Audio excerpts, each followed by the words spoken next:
Come on, camera. Behave yourself. Come on.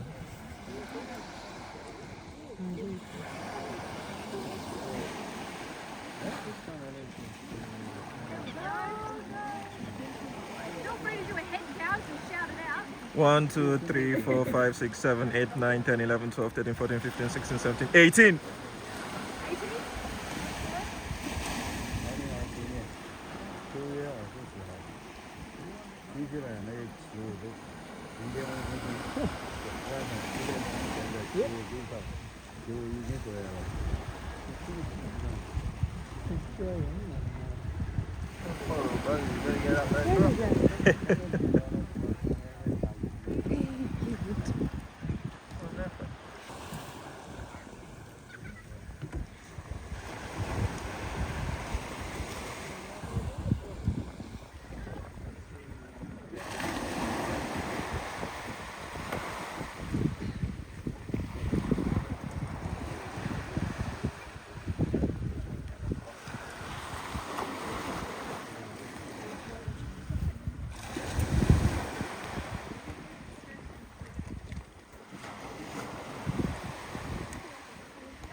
They're not waddling up.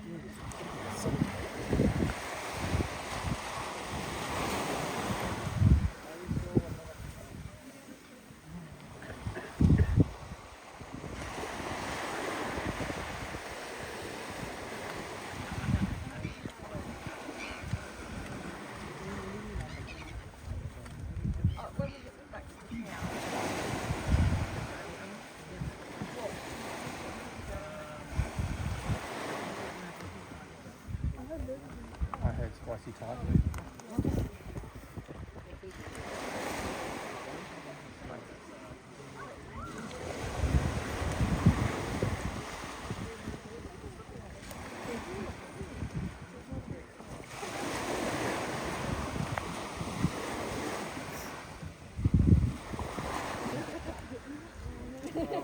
Yeah, you just kind of like go on the shuffle to one side and then walk past like, it's amazing.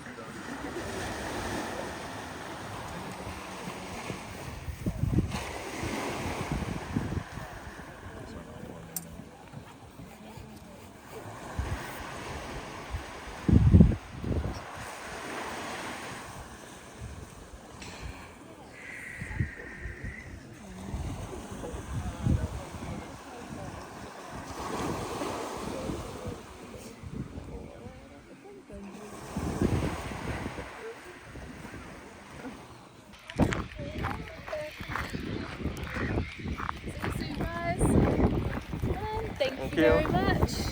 And your pocket. Dylan.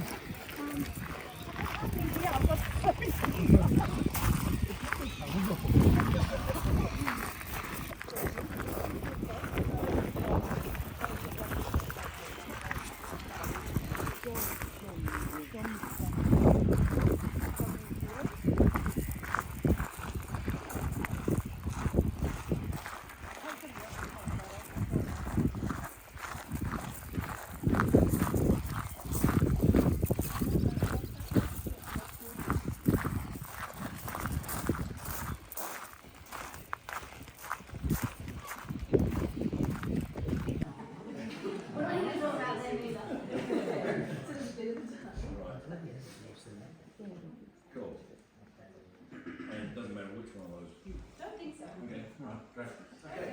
Alright, we're just, I'm new here, folks. So welcome everybody, my name's Lyndon, one of three guides that will look after the Scenic. James and Danny will also be with us on the platform, but they'll be leaving me very shortly because they've got some things they need to do out there. So look, our tour is split into three parts. You guys love it. In here, you're going to be learning obviously about penguins. That's what you come to see. But you'll also learn quite a bit about the human history of some of these ones that have bred early can actually come back in and lay 2 more eggs and go through the whole process again. Right? They're the only penguin species that's capable of having 2 families in the one breeding season. Right? They're found right around the coast of New Zealand and also the southern part of Australia. But it's only birds here in this kind of taiga region that have ever been recorded having two families. As I said, it happens in most years. It didn't happen this year. Our first eggs were kind of in September. So what's the takeaway message from that? Like specific topics to talk about. This next topic, which just goes for a couple of minutes, is just something that you're very passionate about. Right? So welcome James, and welcome folks to health and safety.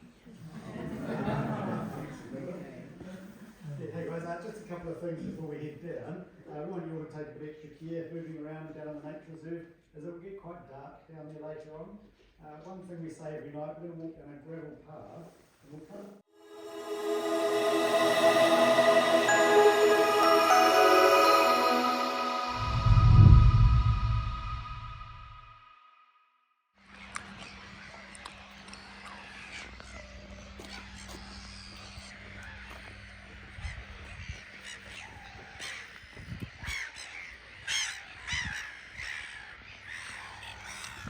Ladies and gentlemen, welcome to the Royal Albatross Center. Jeez, almost rammed my head. Yeah, next time you try that, I'm gonna give you a massive punch. Bloody useless seagull trying to jump on my head. Like, seriously, are you alright? And stop flying in front of me before you collide with me. Gosh. Anyways, it is what it is. Ladies and gentlemen, welcome to the Royal Albatross Center. I am here for the evening tour of the penguins, the Blue Penguins.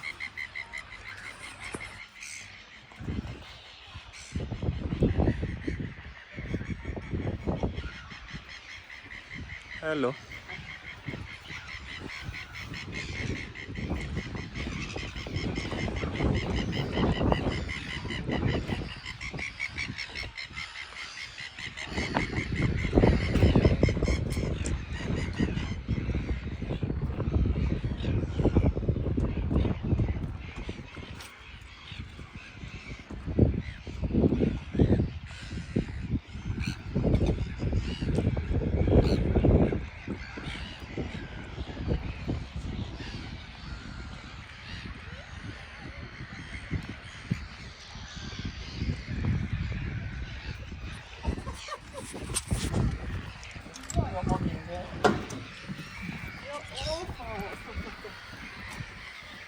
If you get anything, if you get the gift there, I'll have it back to Karen.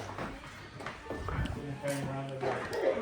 Yeah, you got put it in your pocket. Yeah, there's no stuff.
It's basically just feeding the birds.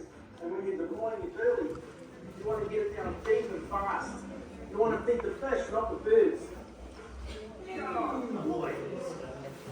Some birds can dive down 7 meters. And you'll see it well down there. Let's go with that. You just want to keep your boat clean all the time. Come on, you feet. Hey, you booked it. Make sure I get this and turn around and get back out. We just try to stretch the trees like that.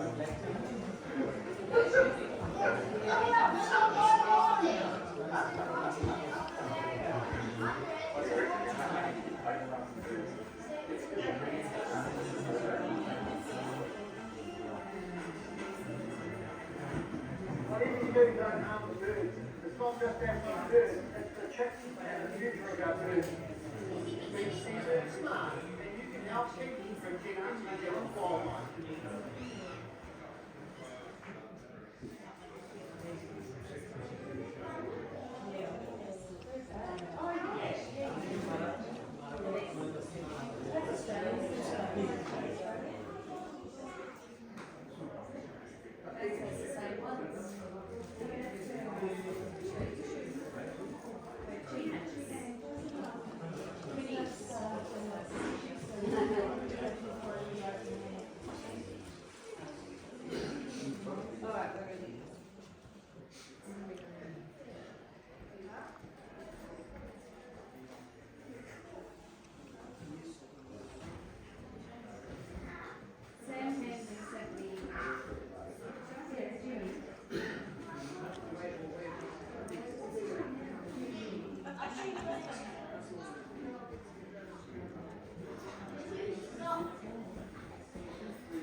they would have been bought.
Hi folks, so the tour is going to start in a few minutes and all the seats will be used, so the deck,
Sorry, the tour's about to start, so I'm just going to turn off this lights. No problem.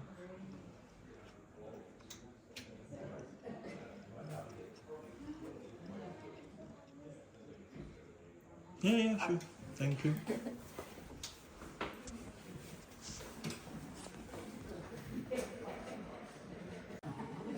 What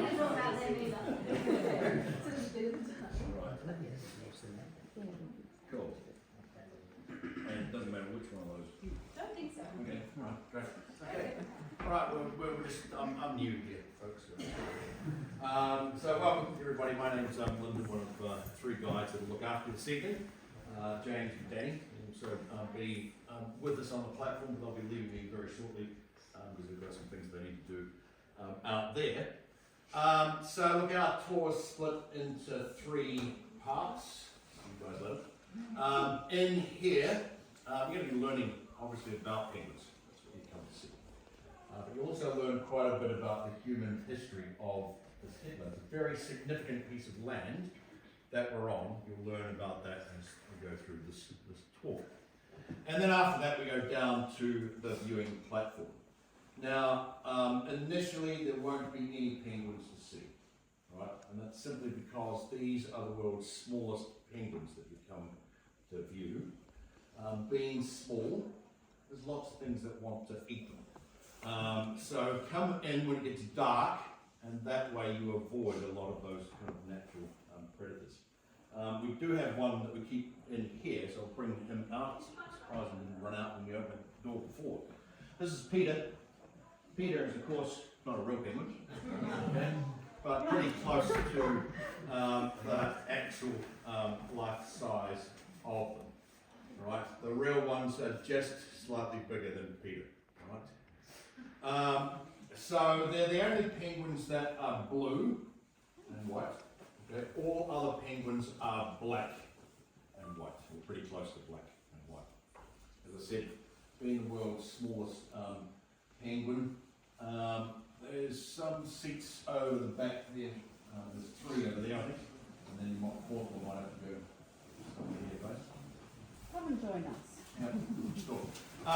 So, yeah, lots of things want to eat them, but being blue and white is very good camouflage, right? Because when they're swimming around out at sea, they're diving down to depths of about 20 metres to catch little fishies about yay big, right? When they get back up to the surface, there's another seat there and another one there, guys.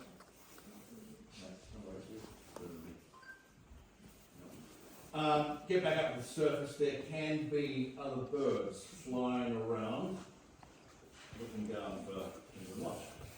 Right? But by being blue, that's the scenario the birds have, right? Blue against the blue of the sea, to see them. That's also the same from the underside. So the likes of a shark cruising along underneath, looking up at the surface of the water. That's where a lot of feeding activity is happening. Well, of course, it's looking up at that side, right, against bright sky or cloud. So again, blends in very well. So it's a very good protection for the penguins from their natural predators when they're out at sea, right?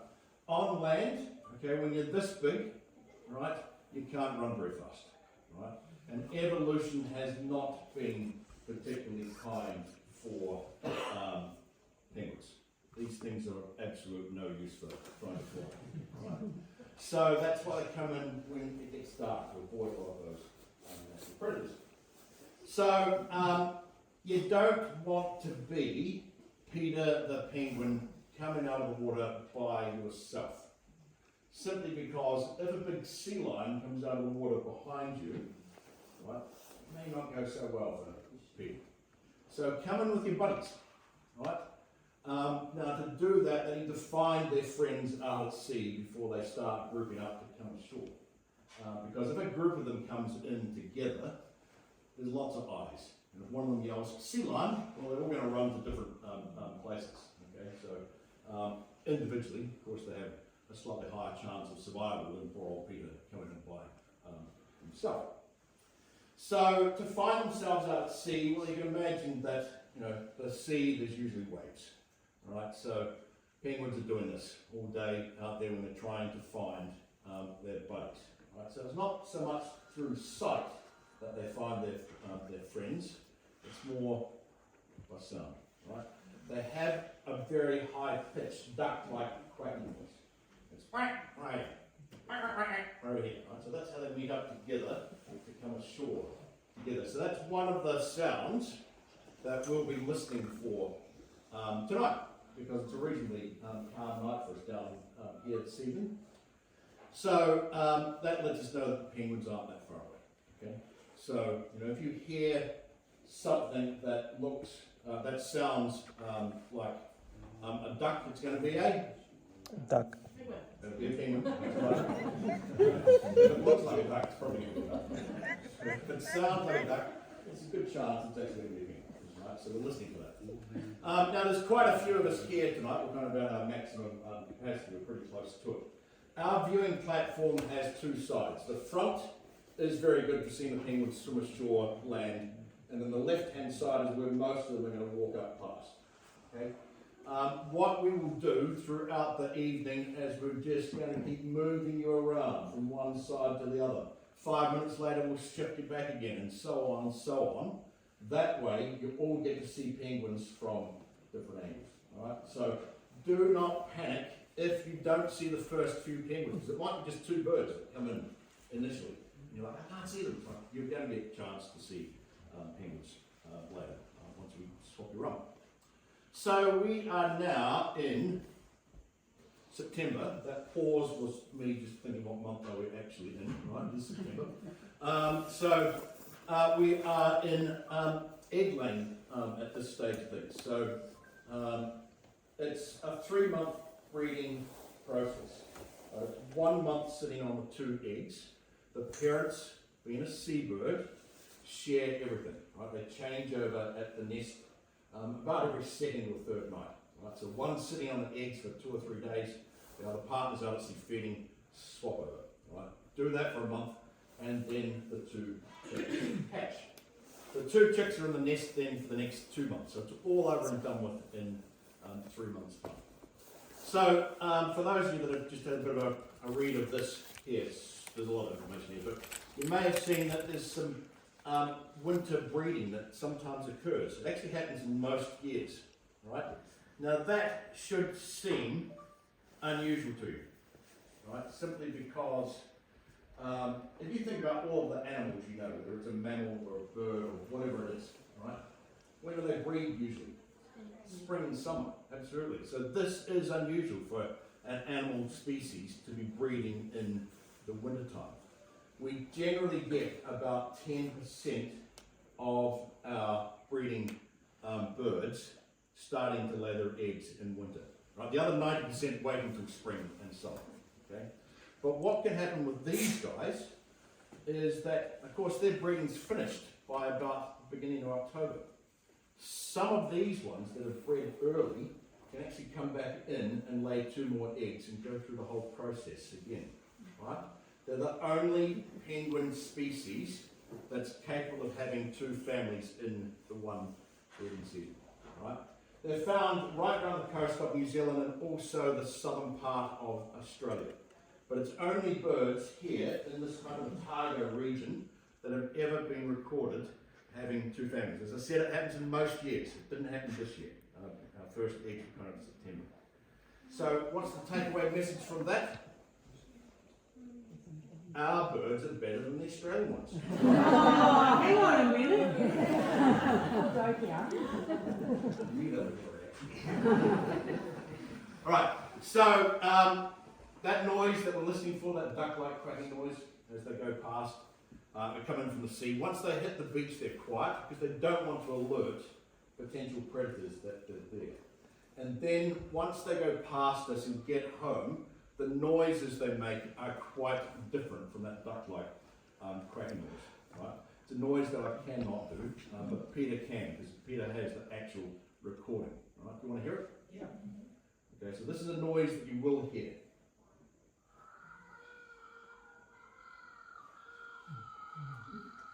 Right? As far as we can detect, all it means is, hi honey, I'm home. So you will hear that.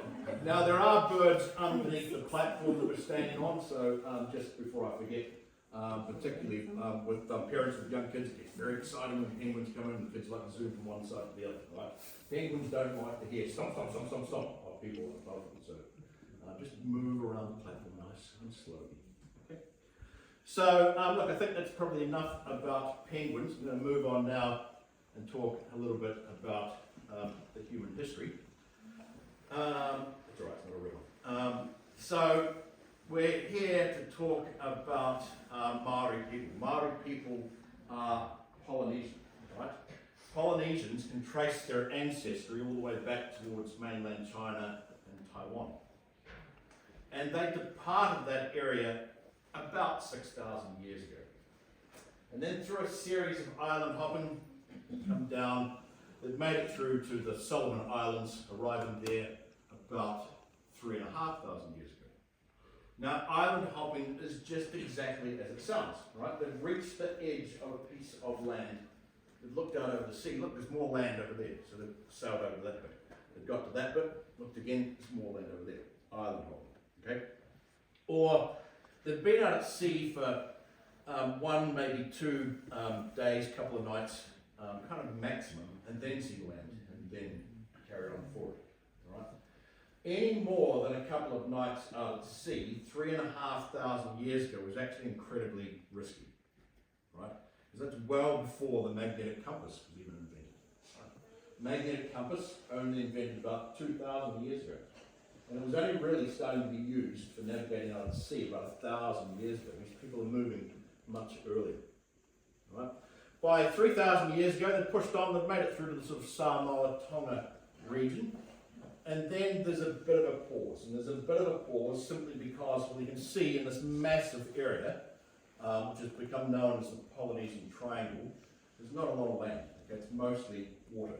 So they had to sit and wait until they worked out a way of being able to navigate. Right? And they did. A little bit later they started travelling out through all of those areas because they'd worked out a way of being able to navigate before, well before the magnetic compass was invented. Right? So one of my questions for you is, well, how did they do it? How did they find their way around that vastness of the ocean and know where they were? Stars, absolutely. Right? Very simplistic explanation if we use this as the boat. Right? It's night time. There's a star away out on the horizon that's rising. Okay, they're aiming for it. Okay. The next day, well, there's another star that comes up. What do we call that one? The sun. Well done, everybody. Okay. So it's going to be going on a completely different course from potentially where they're going. Right. So they're having to do a bit of math to try and keep that same direction as the sun is passing. Right? But the next night, that same first star they saw, same place on the horizon, so you lock back onto it. Right? You can repeat that, and of course, you can turn yourself around to get yourself back from where you departed. And what do you notice the difference between our islands and the rest of Polynesia? Big. Okay, well done. Don't be afraid to yell the answer. We're all friends here. So, when New Zealand was actually the last large piece of land we found anywhere on the planet, apart from the big lump of ice that's a bit further south of us, right? So when they finally found these islands, they're like, these are massive, right? They come from these tiny, tiny little islands here. Right? And they come down here like, these are massive, right? There's lots of resources here. So not only did people come down here, but others went back on this way, right? But you need to be dressed like some of the Australians over here, okay? A jacket and a hat, okay? Because you're not in the tropics down here. So when they did arrive, they were pretty quick to go and check out the coastlines of both islands. And one of the most significant places for archaeologists studying the first people to these lands is in the South Island. The top here, this little spot here is called the Wairau Bar. And that's a place that when the first people arrived there, they kind of stopped. They stayed there for a long period of time. And by doing that, of course, they left evidence that they had been there, that archaeologists would find centuries later and could date that arrival. Right? Date that arrival to the 1200s, okay? Only 800 years ago. There may have been Polynesians here 900 years ago, possibly even as far back as 1,000 years ago. But if they were here 900 or 1,000 years ago, there weren't many of them. they haven't left enough evidence for us to be able to date it any earlier at the moment than about 800 years ago. Now the reason that they could stay at places like that, well, kind of all the resources they needed were really close by. In particular, there did used to be some quite large birds roaming both of the main islands. Right, what am I referring to? Moa. Is anybody not familiar with what a moa was?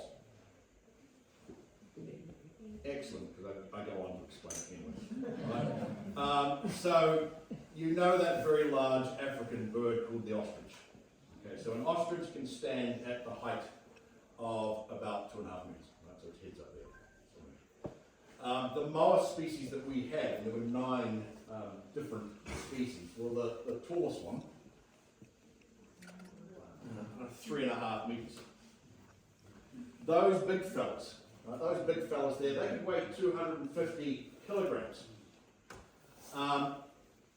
For some of you that haven't quite yet cottoned on to the correct way of being able to weigh things, right, in kilograms, rather than those pound things, right, one of the easiest ways to kind of explain it is probably to use me as a bit of an example. Right? I'm about half of the body weight of one of those big moa. So, you know, let's say for argument's sake, something unexpected happens tonight.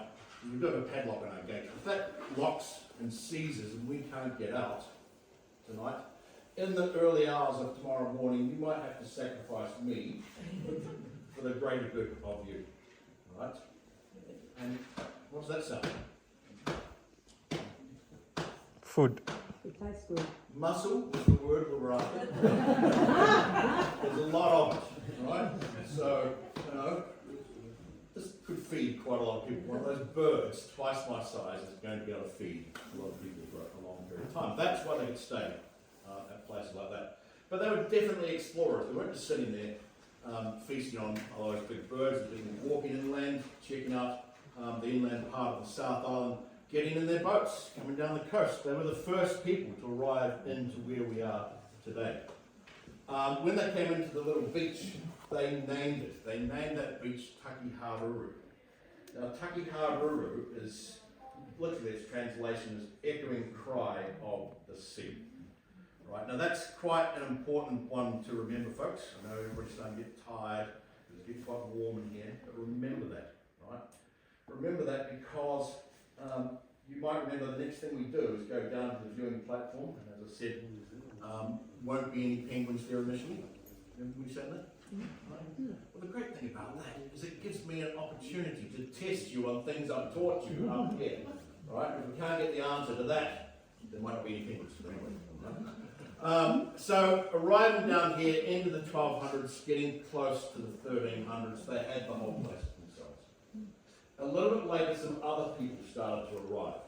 Now the next group of people were already up in the North Island. They started coming down to the South Island, and over time, they became known as a different tribe, or iwi. This is now Ngāti Māori, moving out of the North Island down to the south. Right? One of the main reasons they were coming down to the South Island was to get one of the South Island's treasures. Something that's found just in the South Island, it's not found in the North Island, it's not food. What do you think it might be? Not gold, but you're thinking along the right lines. Greenstone, who said that? Sorry, I didn't see the voice came. Right, greenstone, jade, pounamu. Right, the South Island in Māori is T.Y. pounamu, the waters of pounamu, jade, greenstone. Right, who's been to Milford Sound recently or is going there? Okay, a few of you. Right. So if it's calm enough, or if it was calm enough for those that have been, when you leave out of Milford Sound, if you can get right out to the Tasman Sea, it's only if it's calm enough, as they turn the boat back around to go back in, they go, if you look over there on your right, there's some massive boulders in the distance on that beach on your right hand side. Right? That's what you're looking at. Right? Now, why it was so heavily sought after, if you think back to that Polynesian triangle, right? A lot of those islands are kind of coral based. There was not a lot of iron, and they did not have steel tools, they had stone tools. greenstone is an incredibly hard rock, right? And if I had a steel knife in this hand, and if I had a piece of greenstone that had been shaped into a knife with a nice sharp edge, they'll both keep cutting, right? It's that solid, it's just like having a piece of steel, effectively, right? So that's why it was so highly priced, okay? And that was one of the main reasons for this next tribe to arrive down at the South Island, eventually making their way down to where we are. Little pause in time, and then some others arrive. And of course, this is the carving that's just outside the door here. Again, over time, became known as a different tribe, different iwi. This is now Kaitahu, or Ngaitahu. Again, we're up on the North Island, started coming down to the south. So led by Tahu Portaki, leading his family and followers from the North Island down to the South Island. Right, talking about 1600s now. Go through various generations. When we're at the floor, we're now representing a very specific time period, 1840. Right, it's one of New Zealand's most important years. Who can tell me what happened in 1840?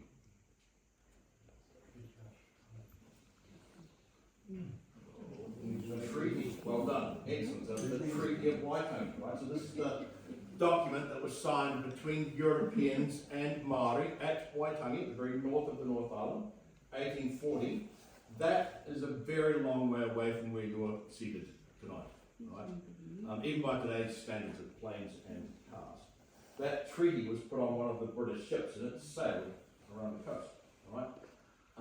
And that treaty was signed just off the little beach that we're about to go down to, okay, a few months after the sign up in the North Island.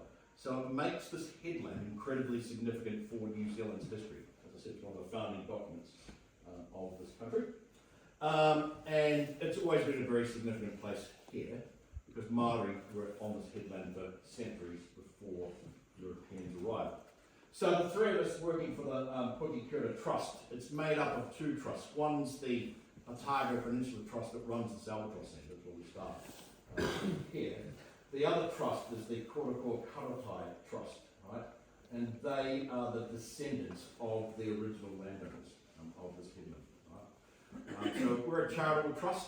We're all about looking after the penguins, looking after the reserve. We're going to tell you a lot of that information while we wait and hope that penguins are going to come in. Just before we head down, James has just popped back into the room. And I love it when he does this because he comes in because when you've got really passionate people that like specific topics to talk about, this next topic, which just goes for a couple of minutes, is just something that you're very passionate about. Right? So, welcome James, and welcome folks to health and safety. Hey guys, just a couple of things before we head down. We want you all to take a bit extra care moving around down the nature reserve, as it will get quite dark down there later on. One thing we say every night, we're going to walk down a gravel path, and we'll come to a series of steps.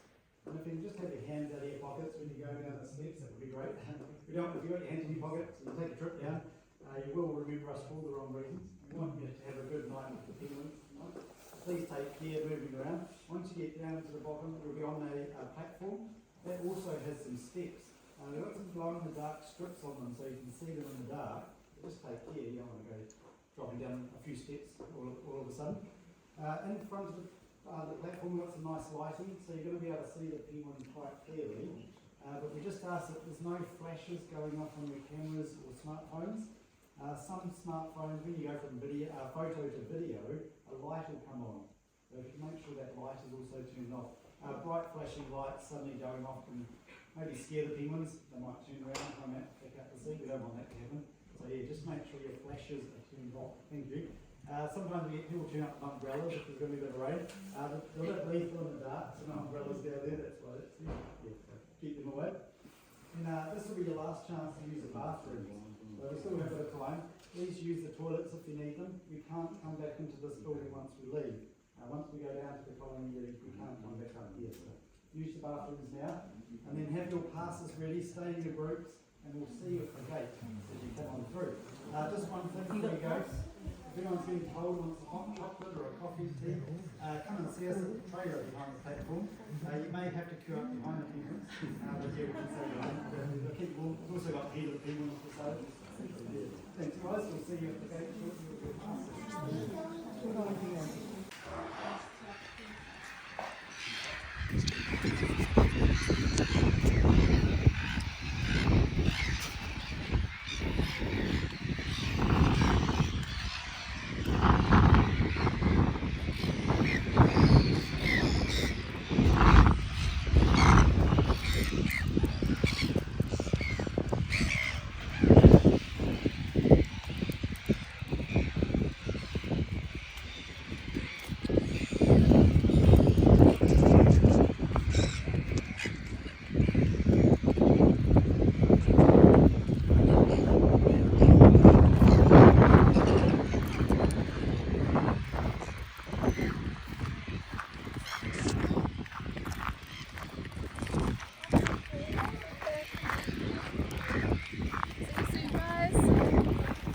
Thank you very much. Dylan.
What?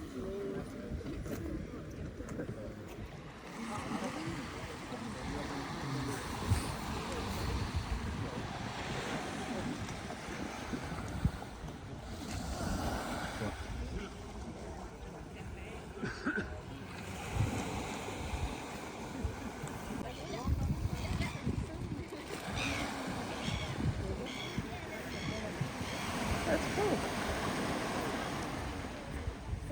Come on, camera. Behave yourself. Come on.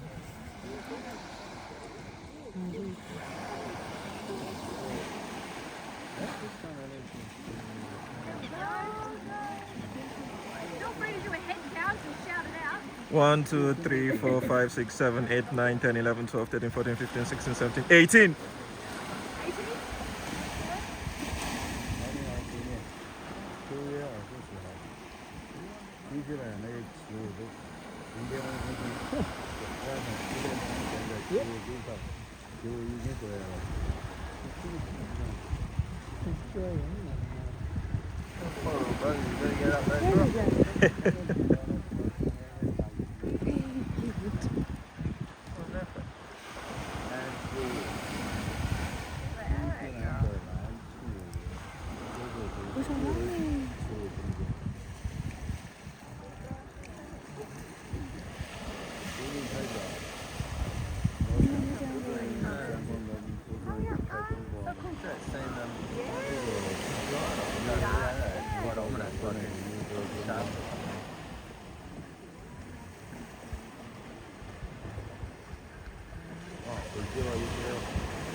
Right, I think that's the first lot. There's another one, right? Coming in from...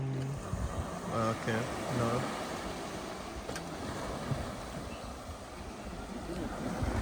Dark shadow, dark horse.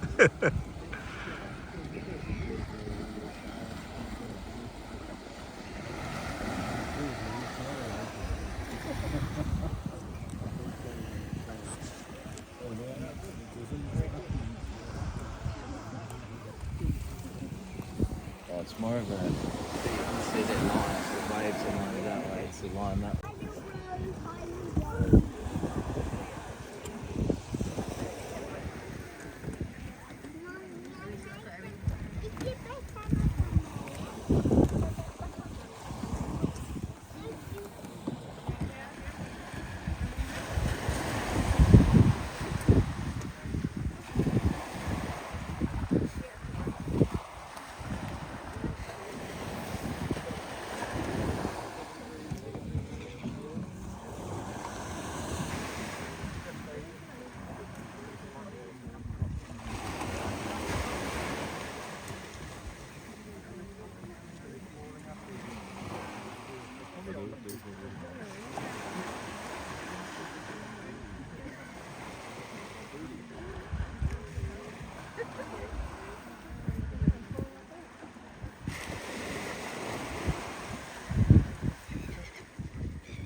I heard spicy Thai.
They don't care that we're here at all.